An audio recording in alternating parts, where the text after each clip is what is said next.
pasalamatan, first of all, is my parents here tonight to support me, and especially to my boyfriend here tonight. Daw! Wala pa yung awarding daw na siya.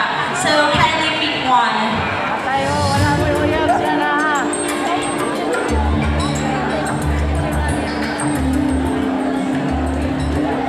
Your question is, kung meron kang batas na lalabagin sa isang araw, ano iyon at bakit? Kung meron kang batas na lalabagin sa isang araw, ano iyon at bakit? Well, ladies and gentlemen, kung meron man akong batas na lalabagin sa isang araw, ano daw at bakit? Ang batas na po ito ay sa minsan may mga taong tumatawag sa akin na wala, huwag ka na magpabakla-bakla kasi hindi bagay sa iyo. Mas mabuti pang magpakalalaki ka kasi mas bagay sa iyo.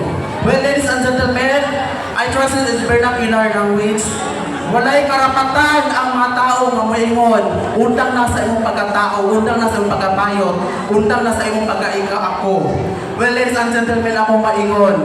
Muna nga batas ang ako ang ibaliwala. Tungod kay ngano, ako gipanganak ko sa akong ginikanan, nigawas ko sa akong inahan na kompletong mga para sa lawas, nigawas ko sa akong inahan na kompletong pamatasan, gipakatao ko sa akong inahan, gipakaon ko sa akong inahan, nga walay halong kabuang. Gipakatao ko sa akong inahan nga kompleto o disiplina. Gipakatao ko sa akong inahan nga more on discipline myself.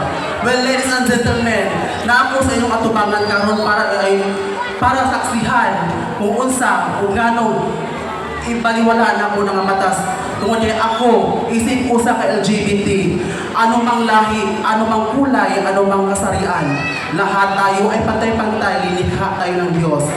Na nandito ako ngayon para iulat sa iyong lahat kung ano ako at bakit. Magasono ka di kilumag, itatibo, barangay Kauswagan. And I thank you.